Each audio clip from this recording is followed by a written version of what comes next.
আমাৰ যি ঘটনা ঘটিল এইটো বৰ নাৰকীয় ঘটনা আছিল আৰু এগৰাকী চিকিৎসকক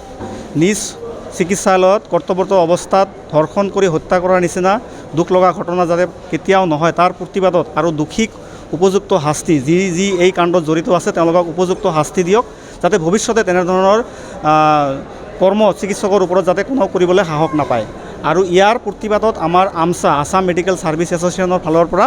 আমি প্ৰতিবাদী কাৰ্যসূচী আজি হাতত লৈছোঁ। আমাৰ প্ৰতিবাদ হৈছে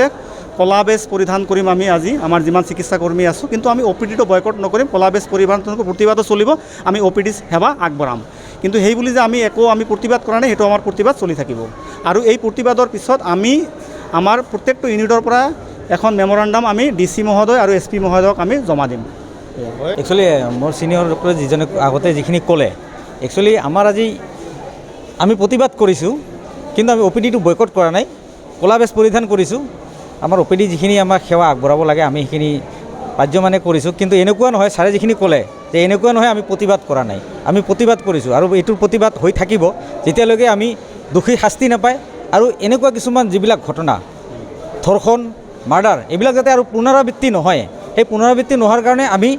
যথেষ্টখিনি মৰ্মান্তি হৈ আছোঁ আৰু আমাৰ এইটোৰ প্ৰতিবাদ লাগে, আমাৰ এইটো নাই এটা ৰিজাল্ট লাগে। সেই নাই ৰিজাল্টৰ কাৰণে আমি যিখিনি কৰিব লগা আছে আমি এইখিনি কৰি থাকিম। হয়, মই